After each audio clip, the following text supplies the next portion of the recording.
Hi, so we will be starting with conjunctiva. तो conjunctiva की पहले हम लेयर्स देख लेते हैं। तो सबसे ऊपर होता है एपिथेलियम, देन एडिनोइड लेयर और देन फाइब्रस लेयर। तो 3 लेयर होती हैं, एपिथेलियम, एडिनोइड और फाइब्रस। एंड पार्ट्स क्या होते हैं? तो पार्ट्स में कंजंक्टाइवा कोर्निया के ऊपर नहीं होती, ये लिम्बल से स्टार्ट करते हैं। तो लिम्बल कंजंक्टाइवा, फिर bulbar conjunctiva, then superior fornix पे आएगी ये forniceal conjunctiva, then we have upper tarsal और फिर आती है मार्जिनल। तो मार्जिनल आती है हमारी पीछे। Then we have lower tarsal. तो ये होती है कंजंक्टाइवा की रीजन्स। सो कंजंक्टाइवा में पहला इंपॉर्टेंट टॉपिक है ट्रेकोमा। ट्रेकोमा को पहले इजिप्शियन ऑफ्थेल्मिया बोलते थे।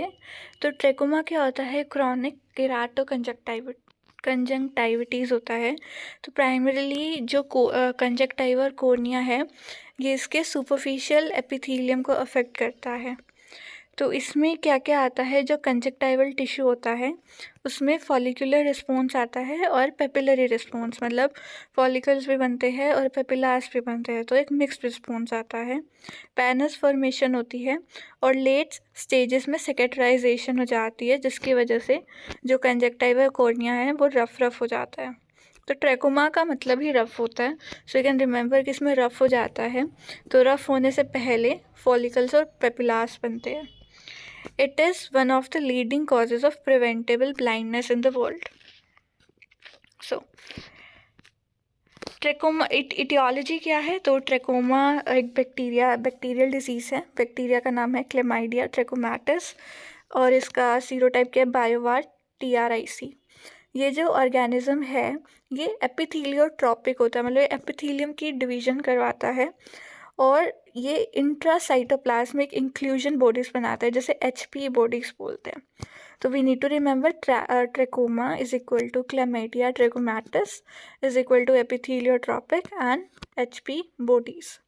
Presently 12 serovars are discovered and जो serovars A, B, BA और C होता है दे आर एसोसिएटेड विद जो हाइपर एंडेमिक मतलब ब्लाइंडिंग ट्रेकोमा होता है, तो वो इससे एसोसिएटेड होता है। एंड जो सीरोवार D2K होता है they are associated with inclusion conjunctivitis, ये होता है ओक्यूलोजेनाइटल क्लेमाइडल डिसीज। सो ये हो गया हमारा कॉजेटिव ऑर्गेनिज्म। फिर आता है प्री डिस्पोजिंग फैक्टर। तो मोस्टली अर्ली चाइल्डहुड में होता है, देन सेक्स में ये फीमेल्स में ज़्यादा होता है। देन रेस ऐसा कुछ है नहीं, लेकिन जूस में ज़्यादा कॉमन होता है। ड्राई डस्टी वेदर में ज़्यादा होता है and poor socio economic class में ज़्यादा होता है। एनवायरमेंटली अगर कोई एक्सपोजर है इरिटेटिंग एजेंट जैसे डस्ट, स्मोक, इरिटेंट या सनलाइट से, उधर ही ज़्यादा होता है। देन हमने क्या पढ़ा? Causative organism, pre disposing factors and now source of infection. तो जहाँ पे एंडेमिक होता है वहाँ पे conjunctival discharge is the main source of infection. Therefore जो सुपर इम्पोज्ड बाकी बैक्टीरियल इन्फेक्शन है वो भी ट्रांसमिशन में हेल्प मतलब एड करते हैं बाय इंक्रीजिंग द सिक्रीशन। फिर क्या मोड ऑफ इन्फेक्शन क्या है? एक तो डायरेक्ट स्प्रेड होता है एयरबोन है वाटरबोन मेथड से, देन वेक्टर ट्रांसमिशन हो सकता है through flies, then material transfer हो सकता है लाइक टावल, हैंकरचिफ एक्सेट्रा।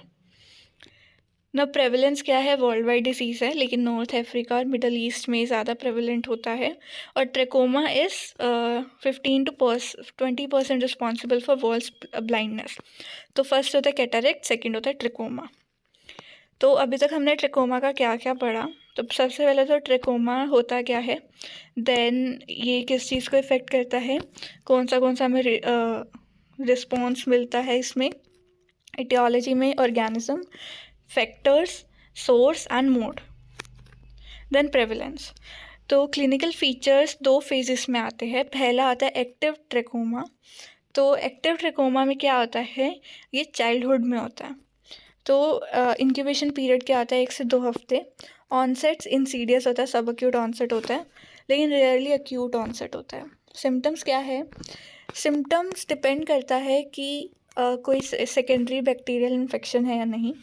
तो अगर कोई सेकेंडरी बैक्टीरियल इन्फेक्शन नहीं है तो प्योर ट्रेकोमा में क्या होगा कि ऐसा लगेगा कि आँख में कुछ है, और फिर आँख से पानी पानी आएगा, और स्टिकीनेस लगेगी लिप्स में। तो mild foreign body sensation, occasional lacrimation, slight stickiness of lips and scanty mucoid discharge.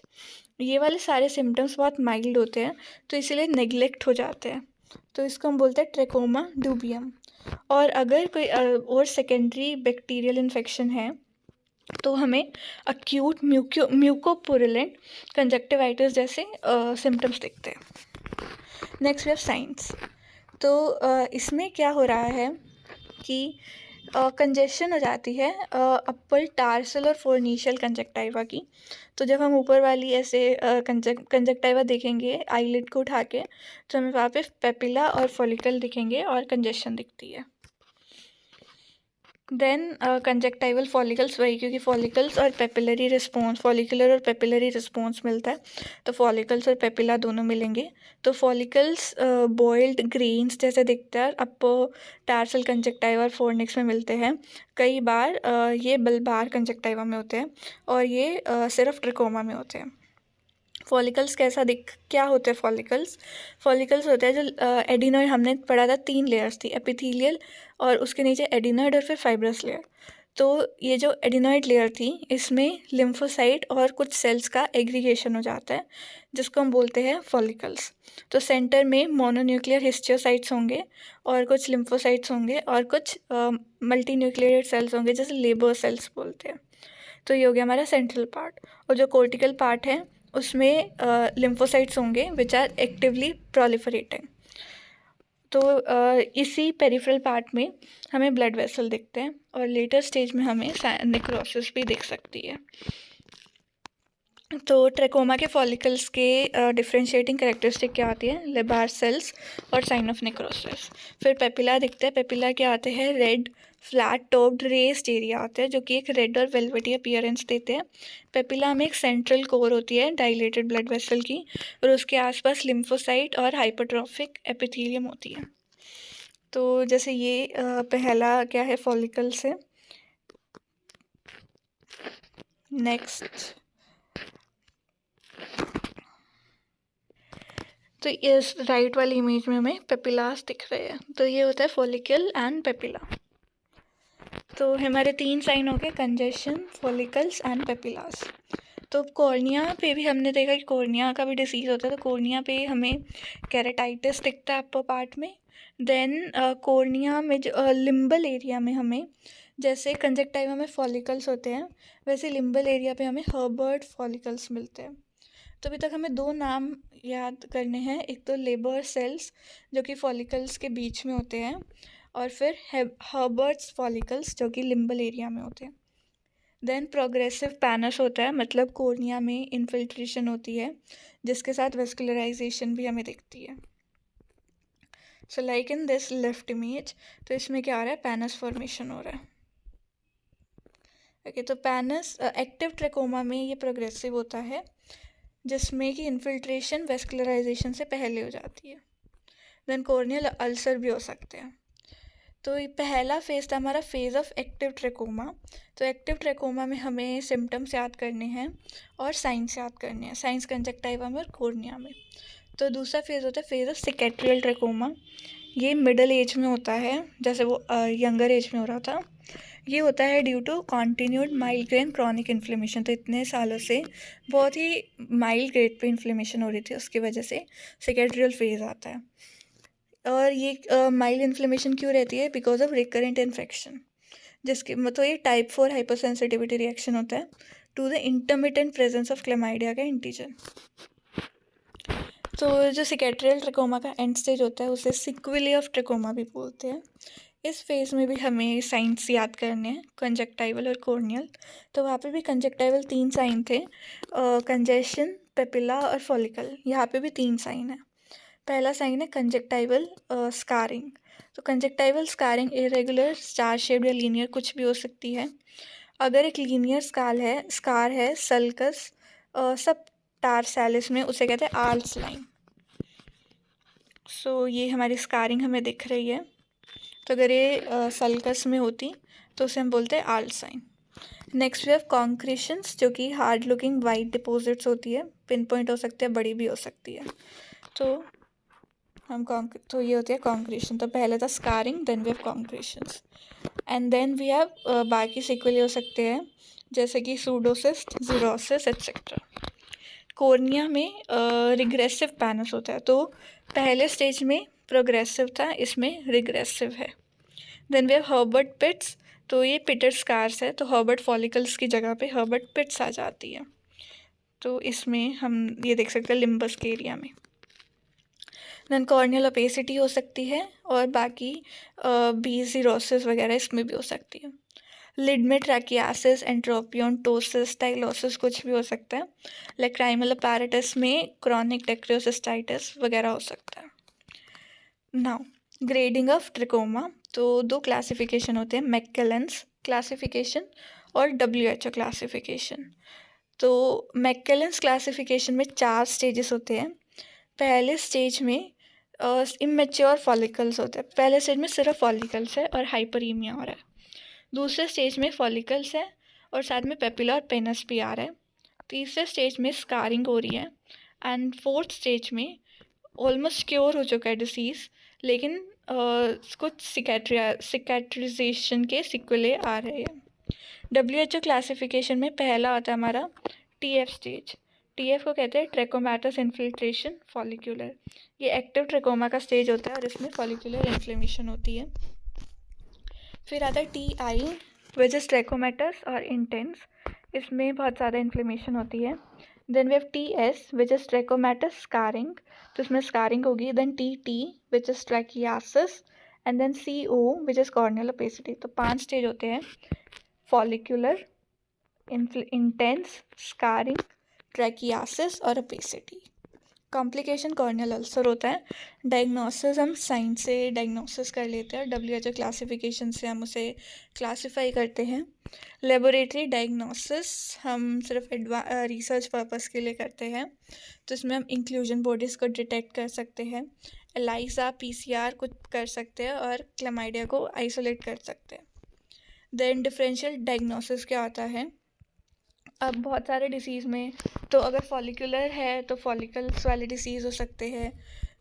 Then इसमें फॉलिकुलर डिसीज़ क्या आता है, एडिनो वायरल फॉलिकुलर कंजक्टाइविटीज़। अगर पेपिलरी है तो इट हो सकता है पेपिलरी फॉर्म ऑफ स्प्रिंग किटाव। तो ये कुछ भी, मतलब ये 2 हमें DDR रखने हैं। मैनेजमेंट में क्यूरेटिव भी होता है और हमारा प्रोफाइलेक्टिव भी होता है। तो हम ट्रीटमेंट से शुरू करते हैं। तो ट्रीटमेंट में क्या है कि अगर TF और TI है, मतलब फॉलिकुलर और इंटेंस स्टेज है, पहले 2 स्टेज हैं, तो इसमें अक्यूट इन्फेक्शन होता है। तो treatment is directed eight eliminating the chlamydia. तो इसलिए हम मेन इसमें एंटीबायोटिक देते हैं। तो एंटीबायोटिक होती है टॉपिकल और सिस्टमिक, तो हमें याद रखना है टेट्रासाइक्लिन, ठीक है। Then we have treatment of inactive, मतलब जो आखिरी के 3 स्टेज थे उनकी ट्रीटमेंट में हमारा जो एम है दैट इज़ फॉर द सिक्वेलेस। तो कॉन्क्रीशन को हम रिमूव करेंगे और जो जीरोसिस है उसको आर्टिफिशियल टीयर से ट्रीट करेंगे। जिसमें ट्राइकियासिस आ रहा था स्टेज में, तो उसमें हम उसको ट्रीट करेंगे। देन कॉर्नियल ओपेसिफिकेशन वाले स्टेज में हम पेनिट्रेटिंग केराटोप्लास्टी कर सकते हैं स्कारिंग के लिए। देन केराटोप्रोस्थेसिस कर सकते हैं। प्रोफाइलेक्सिस हम एंडेमिक जगह पे करते हैं। तो एलिमिनेशन क्या आती है, जब TF मतलब फॉलिकल्स की प्रेवलेंस 5% हो जाए और इंटेंस वाले स्टेज की प्रेवलेंस 1/1000 हो जाए। तो उसके लिए सेफ स्ट्रेटजी हम यूज़ करते हैं for prophylaxis. S for surgery which is tertiary prevention, A for antibiotic which is secondary prevention, F is facial hygiene which is primary prevention, E is environmental changes which is primordial prevention। तो environment में साफ़ सफाई होनी चाहिए, facial में भी साफ़ सफाई आएगी, एंटीबायोटिक्स में हमें टेट्रासाइक्लिन याद रखनी है, और सर्जरी में there can be surgery for trichiasis और entropion. So this was about trachoma. So हमारा नेक्स्ट टॉपिक है वीकेसी विच इज़ वर्नल किराटो कंजक्टिवाइटिस, जैसे कि स्प्रिंग कटार भी बोलते हैं।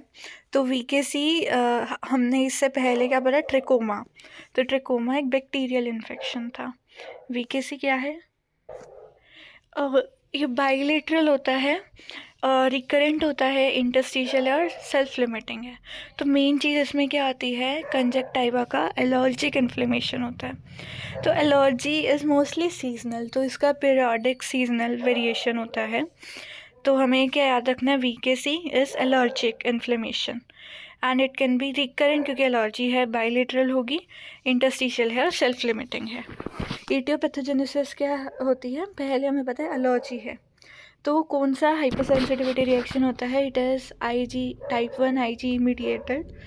तो ये मोस्टली उन इंडिविजुअल में होता है जिनका एक प्रीडिस्पोज एटॉपिक बैकग्राउंड होता है। तो इसे पहले एटॉपिक डिसऑर्डर कहते थे, लेकिन अब it is characterized by TH2 lymphocyte alteration. और जो IgE है वो सेकेंडरी इवेंट है। तो पहले माना जाता था कि टाइप 1 है और एटॉपिक डिसऑर्डर है। अब क्या मानते हैं कि mainly it is TH2 lymphocyte alteration, और इसकी वजह से एक सेकेंडरी इवेंट होता है विच इज़ IgE का इंक्रीज होना। तो प्री डिस्पोजिंग फैक्टर्स क्या आते हैं, एज टीनेजर्स में होते हैं, बॉयज़ में ज़्यादा होते हैं, समर में ज़्यादा होता है, इसीलिए स्प्रिंग कटार उसे को बोलते हैं। और इसीलिए जो स्प्रिंग कटार है वो मिसनोमर है क्योंकि समझ में ज़्यादा होता है। रिसेंटली इसको वार्म वेदर कंजक्टिवाइटिस भी बोलते हैं क्योंकि सब वार्म वेदर में हो रहा है। क्लाइमेट मोस्टली ट्रॉपिक्स में होता है। तो बाकी एटॉपिक मैनिफेस्टेशंस होती है जैसे कि eczema, asthma. Family history mostly मतलब हाफ ऑफ द पेशेंट्स में हमें मिल जाती है। Next is pathology. तो क्या होता है, अब कंजक्टाइवा के हमने 3 लेयर्स पढ़ी थी, एपिथेलियम, एडिनॉइड और फाइब्रस। तो जो हमारा ट्रिकोमा था उसमें एपिथेलियम में दिक्कत हो रही थी, एडिनॉइड लेयर में फॉलिकल्स बन रहे थे, मेन दिक्कत वो इन एपिथेलियम। इसमें तीनों में दिक्कत आ रही है।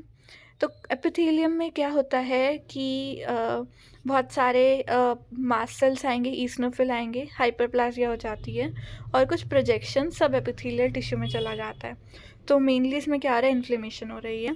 एडिनॉइड में इन्फिल्ट्रेशन होगी वही ईसनोफिल प्लाज्मा सेल लिम्फोसाइट्स की। फाइब्रस लेयर में प्रॉलिफरेशन होगी जिसमें बाद में हाइलिन चेंजेस आएंगे, और वेसल्स में भी प्रॉलिफरेशन होती है तो इंक्रीज परमेबिलिटी और वेजोडाइलेशन होगी। इन सब की वजह से अपर टार्सल कंजक्टाइवा में मल्टीपल पेपिले की फॉर्मेशन होती है। सुना क्लिनिकल फीचर्स।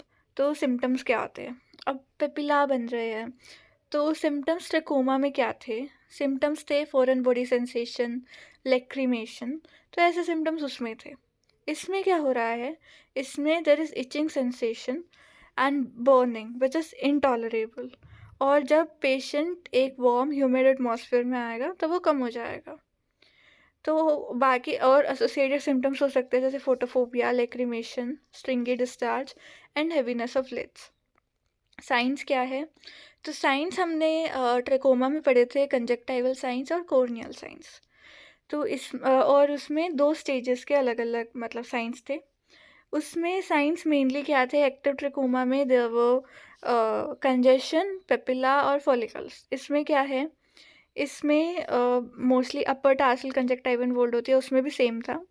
टिपिकल लीजन क्या आता है, इसमें कोबलस्टोन अपीयरेंस होती है, मतलब इसमें पेपिला आते हैं लेकिन बहुत ही हार्ड और फ्लैट टॉप पेपिला आते हैं, तो उसे हम कोबलस्टोन या पेवमेंट स्टोन अपीयरेंस बोलते हैं। और साथ में हाइपरीमिया भी होता है। तो कई बार ये पेपिला की हाइपरट्रोफी हो जाएगी तो ये कॉलीफ्लावर लाइक जाइंट पेपिला बन जाएंगे। और इसके साथ साथ देयर इज़ वाइट रोपी डिस्चार्ज। तो ये क्या था हमारा पहला पैल्पेब्रल फॉर्म की पैल्पेब्रल कंजक्टाइवा में क्या हो रहा है। तो इसमें भी कंजेशन और पेपिला है, इसमें फॉलिकल्स नहीं है। Then we have बल्बार limbal form की बल्बार और लंबल कंजक्टाइवा में क्या हो रहा है, तो वहाँ पे भी there is congestion and papilla. Congestion triangular होती है और पेपिला यहाँ पे भी थिक, यहाँ पे चिलाटिनस होते हैं। Then there is whitish raised dots जिसे कि हॉर्नर ट्रांटा स्पॉट कहते हैं। तो उसमें भी कॉर्नियल साइन में फिर रिमेंबर कि जो लिम्बस था वहाँ पे फॉलिकल्स आ रहे थे, और यहाँ पे लिम्बस पे वाइट रेस्ड डॉट्स है, तो वहाँ पे बोलते थे हर्बर्ट फॉलिकल्स और यहाँ पे बोलते हैं हॉर्नर स्पॉट। तो हर्बर्ट और हॉर्नर मिक्स फॉर्म में पैल्पेब्रल और बल्बर फॉर्म दोनों के कंबाइंड फीचर्स होते हैं। देन क्या है कि जो कॉर्नियल इन्वॉल्वमेंट होती है वो या तो प्राइमरी हो सकती है या फिर सेकेंडरी हो सकती है। तो जो इसको हम बोलते हैं वर्नल केराटोपैथी। तो जो वर्नल केराटोपैथी है ये पैल्पेब्रल फॉर्म में ज़्यादा होती है।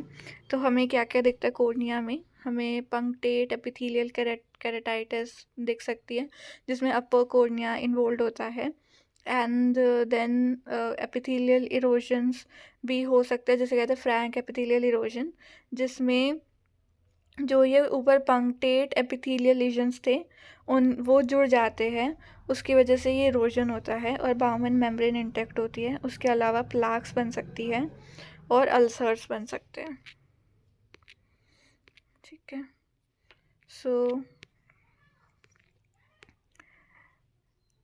ये डायग्राम है, कोबलस्टोन पेपिला दिख रहे हैं, हेक्सागोनल शेप के होते हैं, जिलेटिनस लिम्बल मेम्ब्रेन दिखती है, और ट्रांटा स्पोर्ट दिखता है, वही जो लिम्बस पे होता है, और ट्रायंगुलर कंजेशन दिखती है। उसके अलावा देर सब एपिथेलियल स्कारिंग और सूडो जिरेंटॉक्सोन कैन डेवलप, जिसमें क्या होता है क्यूपिड्स बो आउटलाइन दिखती है। मोस्टली सेल्फ लिमिटिंग होता है जैसे हमने पहले देखा, और usually Burns out spontaneously after 5 to 10 years। Okay, differential diagnosis क्या है, हम ट्रिकोमा विद प्रीडोमिनेंट पेपिलरी हाइपरट्रोफी से इसे डिफरेंशिएट करना चाहिए।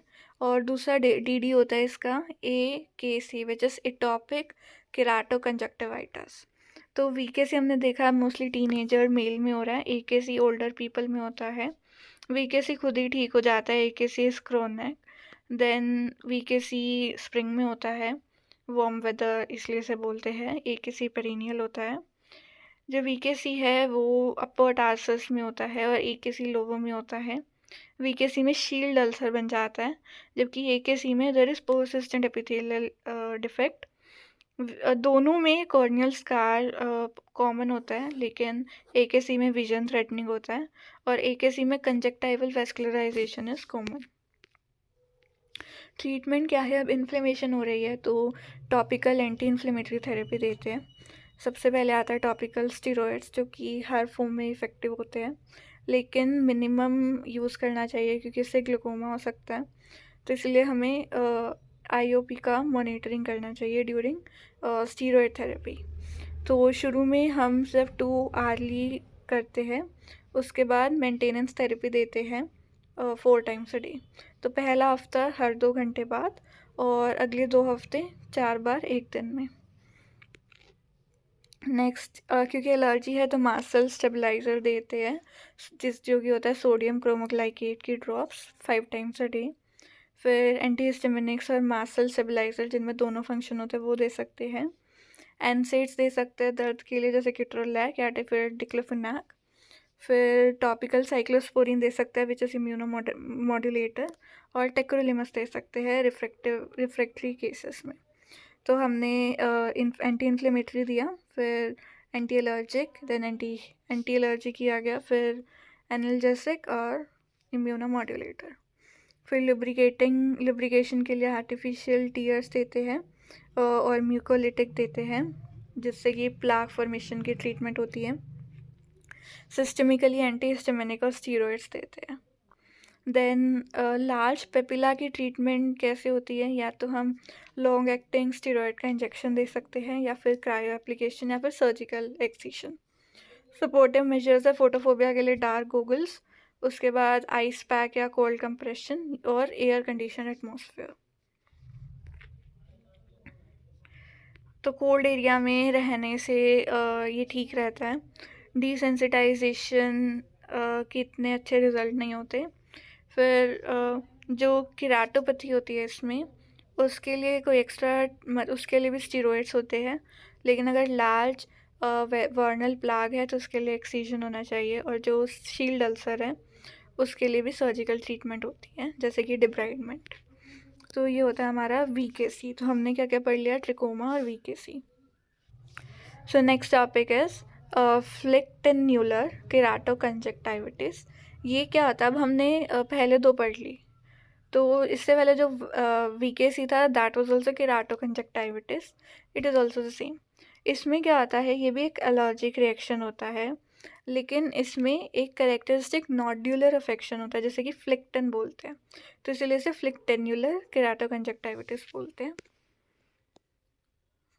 तो इसमें क्या है कि जो एलर्जिक रिएक्शन है that is to some endogenous allergen, जिससे वो सेंसिटाइज हो चुकी है। डेवलपिंग कंट्रीज में ज़्यादा होता है। इटियोलॉजी क्या है, डीलेड हाइपर सेंसिटिविटी होती है। VKC वो TH2 का mediated, it is delayed hyper sensitivity which is type 4 cell mediated. इसको हम माइक्रोबियल एलर्जिक कंजक्टिविटिस भी बोलते हैं। कॉजेटिव एजेंट क्या है, ट्यूबरकुलस प्रोटीन्स पहले कॉमन सोर्स माना जाता था, लेकिन अब स्टेफाइलोकोकस प्रोटीन को मोस्ट कॉमन सोर्स माना जाता है। उसके अलावा there can be proteins of moraxella और कुछ पैरासाइट। तो हमें मेन क्या याद रखना है, कॉजेटिव एलर्जन स्टेफाइलोकोकस के proteins. Predisposing age 3 to 15 years, ये गर्ल्स में ज़्यादा होता है, वो बॉयज़ में ज़्यादा था। अंडर नरिश, वो क्राउडेड अनहाइजीनिक प्लेसेस में ज़्यादा होता है, क्लाइमेट इज सेम। तो पैथोलॉजी क्या है, इसमें 4 स्टेजेस होते हैं। सबसे पहले तो नोड्यूल बनेगा। नोड्यूल कैसे बनता है, जो कंजक्टाइवा है, कंजक्टाइवा में डीपर लेयर्स में ल्यूकोसाइट की एक्सुडेशन और इन्फिल्ट्रेशन हो रही है, जिसकी वजह से नोड्यूल्स बन जाता है। तो सेंटर में क्या आता है, न्यूट्रोफिल्स होते हैं, पेरिफेरी में क्या आता है, लिम्फोसाइट्स होते हैं, और आसपास के जो ब्लड वेसल है वो डाइलेट हो जाते हैं और एंडोथेलियम की प्रोलिफरेशन हो जाती है, तो इट इज़ अ नोड्यूल। फिर होता है अल्सरेशन, तो इस नोड्यूल की एपेक्स पे नेक्रोसिस होगी और अल्सर बन जाएगा। तो अब नेक्रोसिस हो जाए तो ल्यूकोसाइट और प्लाज्मा सेल ये सब कुछ बढ़ जाएंगे। फिर आता है स्टेज ऑफ ग्रेन्युलेशन। तो जो अल्सर का फ्लोर था, पहले अल्सर बना नोड्यूल की एपेक्स पे, अब अल्सर के फ्लोर पे ग्रेन्युलेशन टिश्यू आ जाएगा। Then healing usually occurs with minimal scarring. तो क्लिनिकल फीचर्स पे आते हैं, मोस्टली यूनिलेटरल होते हैं, VKC बस बाईलेटरल। सिम्टम्स फ्यू, मतलब माइल्ड डिस्कम्फर्ट होता है, इरिटेशन होता है, रिफ्लेक्स वाटरिंग होती है, लेकिन साथ में सेकेंडरी बैक्टीरियल इन्फेक्शन की वजह से म्यूकोपुरुलेंट कंजक्टिवाइटिस हो सकती है। साइंस 3 फॉर्म्स में होते हैं, इट इज़ सिंपल, नेक्रोटाइजिंग और मिलियरी। सिंपल मोस्ट कॉमन होता है, इसमें वही हमें नोड्यूल्स दिखते हैं, नोड्यूल्स पिंकिश वाइट होते हैं और साइड में हाइपरीमिया होता है। ये किधर होता है, बल्बर कंजक्टाइवा में, लिम्बस के साथ होता है।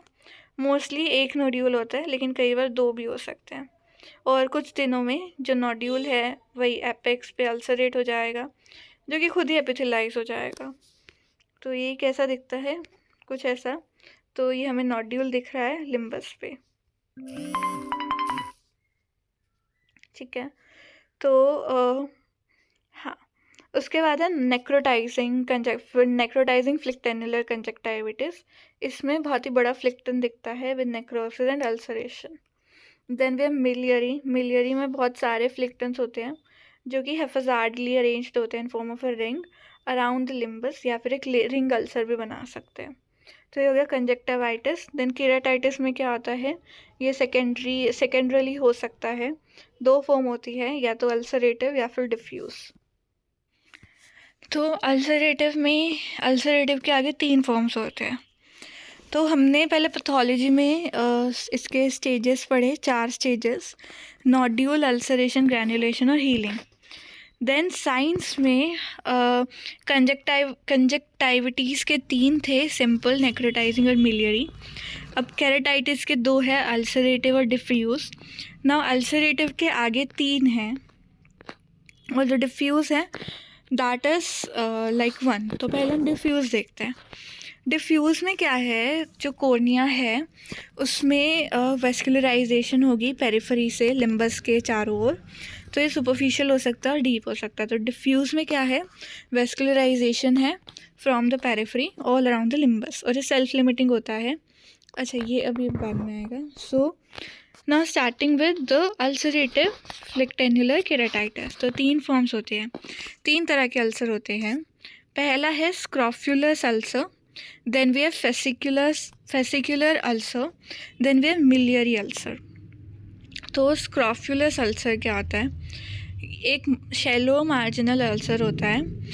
कब होता है, अब लिम्बस पे फ्लिक्टेन थे, तो जब वो टूट जाता है तो वो स्क्रॉफ्युलस अल्सर बना देते हैं। ये कैटरल अल्सर से अलग कैसे होता है, क्योंकि अल्सर और लिम्बस में कोई क्लियर स्पेस नहीं होता और ये कोई भी ओपेसिटी छोड़े बिना ही ठीक हो जाता है। फिर आता है फेसिकुलर अल्सर। फेसिकुलर अल्सर में हमें पैरेलल ब्लड वेसल्स दिखते हैं, ये मोस्टली सुपरफिशियल होता है। So you can see it's कैसा दिखता है। तो ये है फेसिकुलर। तो डायग्रामेटिकली हमें ये पैरेलल ब्लड वेसल दिखते हैं, तो इसमें भी हमें पैरेलल ब्लड वेसल दिख रहा है।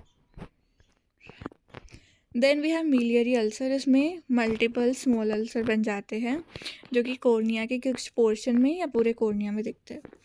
तो जो हमारा फ्लिक्टेन्युलर केराटोकंजक्टिविटिस है, ये यूजुअली सेल्फ लिमिटिंग होता है और जो फ्लेक्टेन है वो खुद ही 1 हफ्ते में डिसअपियर हो जाता है, लेकिन रिकरेंस बहुत कॉमन होते हैं। डीडी क्या आता है, एपिस्क्लेराइटिस, स्क्लेराइटिस and conjunctival foreign body granuloma. अगर तो इसमें क्या हुआ कि एक से ज़्यादा वाइट रेस्ड नोड्यूल्स हैं बल्बार कंजक्टाइवा पे नियर द लिम्बस, और हाइपरीमिया है कंजक्टाइवा का, और चाइल्ड बैड हाइजीनिक कंडीशन में है। तो these are the diagnostic features of phlyctenular keratoconjunctivitis. Next हम आते हैं मैनेजमेंट पे। तो सबसे पहले लोकल थेरेपी, तो वही स्टीरॉइड्स देंगे, एंटीबायोटिक देंगे और एट्रोपिन देंगे। स्पेसिफिक में अगर ट्यूबरक्यूलोस इन्फेक्शन है, पहले हम इरेडिकेट करेंगे ट्यूबरक्यूलोसिस को, सेप्टिक फोकस को और पैरासाइटिक इन्फेस्टेशन को। देन जनरल मेजर के लिए we need to improve the health of the child और हाई प्रोटीन डाइट और supplementation of vitamin A, C and D. So the last topic of conjunctiva is pterygium. Pterygium का मतलब है wing. तो pterygium क्या होता है, कंजक्टाइवा का एक फोल्ड है, विंग शेप्ड होता है, जो कि कॉर्निया के ऊपर आता है किसी भी साइड से विद इन द इंटरपैल्पेब्रल फिशर। तो टेरिजियम की अगर हम पहले देखिए photo, so this is pterygium, conjunctiva का फोल्ड है ट्रायंगुलर शेप का, कॉर्निया के ऊपर आ रहा है इंटरपैल्पेब्रल फिशर में। इटियोलॉजी क्या है, इट इज़ नॉट नोन, लेकिन मोस्टली हॉट क्लाइमेट और आउटडोर वर्कर्स में ज़्यादा होता है। तो वी हैव मतलब एक एक्सेप्टेंस है कि एनवायरमेंटल फैक्टर्स का एक रिस्पॉन्स है, जैसे कि sunlight, dry heat, high wind और डस्ट। पैथोलॉजी क्या है, डीजनरेटिव एंड हाइपरप्लास्टिक कंडीशन होती है कंजक्टाइवा की। तो जो सब कंजक्टाइवल टिश्यू होता है उसकी डिजनरेशन होती है और वो प्रोलिफरेट करता है एज वस्कुलराइज्ड ग्रैन्युलेशन टिश्यू, और वो फिर कॉर्निया पे चला जाता है। तो जो कॉर्निया का एपिथेलियम होता है, एपिथेलियम, बाउमेंस लेयर और सुपरफिशियल स्ट्रोमा, ये तीनों चीज़ें डिस्ट्रॉय हो जाती है। मोस्टली ओल्ड एज में होता है, मेल्स में होता है, यूनिलेटरल, बायलेटरल कुछ भी हो सकता है, मोस्टली नेजल साइड पे होता है। सिम्टम्स मोस्टली कॉस्मेटिक इंटॉलरेंस होती है, अदरवाइज एसिम्टोमेटिक होता है, नहीं तो फॉरेन बॉडी सेंसेशन होती है। डिफेक्टिव विजन हो सकता है अगर प्यूपिल के ऊपर आ गया, या फिर कॉर्नियल एस्टिग्मेटिज्म हो सकता है, और डिप्लोपिया हो सकता है। साइंस क्या, हमें ट्रायंगुलर फोल्ड ऑफ कंजक्टाइवा दिखेगा मोस्टली नेजल साइड पे, और कई बार दोनों साइड पे हो सकता है, उसे प्राइमरी डबल टेरिजियम बोलते हैं। फिर उसके अलावा क्या आता है, जो एडवांसिंग हेड होता है उसके आगे हमें डिपोजिशन ऑफ आयरन दिखता है, जिसे स्टोकर लाइन बोलते हैं। पार्ट्स क्या होता है टेरिजियम के, जो एपिकल पार्ट है जो कॉर्निया पे आ रहा है उसे हेड बोलते हैं, और जो लिम्बस पे कॉन्फ्लिक्टेड पार्ट है उसे नेक बोलते हैं, और जो स्क्लेरा पे है उसे बॉडी बोलते हैं, और जो हेड के बिल्कुल आगे थोड़ा सा सेमिल्यूनर पार्ट है उसे कैप बोलते हैं। तो cap, head, neck and body. Type क्या है, 3 टाइप्स में हम इसे क्लासीफाई करते हैं बेस्ड ऑन साइज़। अगर 2 मिलीमीटर मतलब कॉर्निया पे अगर 2 मिलीमीटर से कम आ रहा है तो टाइप 1, 4 मिलीमीटर तक आ रहा है तो टाइप 2, अगर 4 मिलीमीटर से ज़्यादा आ रहा है तो टाइप 3। तो क्लासिफिकेशन ये पहला हो गया बेस्ड ऑन एक्सेंट। दूसरा होता है बेस्ड ऑन प्रोग्रेशन। प्रोग्रेसिव हो सकता है और रिग्रेसिव हो सकता है। प्रोग्रेसिव थिक फ्लैशी वेस्कुलर होगा और उसके ऊपर फ्यू स्पॉट्स दिखते हैं हमें। और regressive is thin atrophic attenuated और इसमें हमें स्टोकर्स लाइन दिख सकती है। कॉम्प्लिकेशन क्या है? सिस्टिक डीजनरेशन, इन्फेक्शन या फिर नियोप्लास्टिक चेंज हो सकता है। डिफरेंशियल डायग्नोसिस होता है सूडोटेरिजियम। तो सूडोटेरिजियम क्या होता है? ये भी फोल्ड होता है बल्बार कंजक्टाइवा का which is attach to cornea. तो ये क्यों होता है? अक्यूट इन्फ्लेमेशन की वजह से, जैसे कि कोई केमिकल बर्न हो गया, marginal corneal ulcer, corneal trauma या फिर कंजक्टिवाइटिस। तो ये होता है कि जो बल्बार कंजक्टाइवा है इसमें कीमोसिस होती है और जो कॉर्निया है उसकी डी एपिथेलाइजेशन होती है, तो इन दोनों में एडहेशंस बन जाते हैं। तो डिफरेंस हम देखते हैं तो pterygium is degenerative process, pseudo pterygium is inflammatory process. Pterygium Elder person में होता है, सूडो कभी भी हो सकता है, कहीं भी हो सकता है। टेरिजियम प्रोग्रेसिव, रिग्रेसिव, स्टेशनरी हो सकता है। Pseudo pterygium is always stationary. Pterygium में हम नीचे कोई प्रॉप नहीं डाल सकते, सूडो टेरिजियम में हम नेक के नीचे प्रॉप डाल सकते हैं। फिर हमारा ट्रीटमेंट, तो अगर मतलब रिग्रेसिव टेरिजियम है और ड्राई आई है तो हम टीयर सब्स्टिट्यूट डाल सकते हैं। इन्फ्लेमेशन के लिए स्टीरॉयड दे सकते हैं और सनग्लासेस से यूवी रे से प्रोटेक्शन कर देते हैं। कॉस्मेटिकल इश्यूज़ के लिए या विजुअल इम्पेयरमेंट हो रही है या फिर प्रोग्रेशन हो रही है या डिप्लोपिया हो रहा है तो हम सर्जरी कर सकते हैं, सर्जिकल एक्सिशन कर सकते हैं। रिकरेंस मेन प्रॉब्लम है, इसीलिए हम सर्जिकल एक्सिजन करते हैं with free conjunctival limbal autograph. तो हम एक ऑटोग्राफ ले लेते हैं तो उससे हम करते हैं, या फिर एमनियोटिक मेम्ब्रेन ग्राफ्ट लेते हैं। तो ये मेथड्स है सर्जिकल के। तो उसके बाद है कि हम कैसे एक्सिजन कैसे करते हैं। तो ये हमें स्टेप्स दिखाए हुए हैं। सबसे पहले हमने हेड को काटा, फिर हमने कंजक्टाइवा के नीचे से टिश्यू को निकाला और फिर हमने एक कंजक्टाइवल लिम्बल ऑटोग्राफ डाल दिया। तो सबसे पहले टॉपिकल एनेस्थीसिया देंगे, आई को साफ़ करेंगे और यूनिवर्सल आई स्केपुलम लगाएंगे। फिर हेड को डाइसेक्ट करेंगे, फिर मेन मास को सेपरेट करेंगे, फिर पूरे टेरिजियम को एक्साइज कर देंगे एंड हीमोस्टेसिस अचीव्ड ये बाकी, और फिर हम कंजक्टाइवल लिम्बल ऑटोग्राफ लगा देंगे। सो this was all about conjunctiva.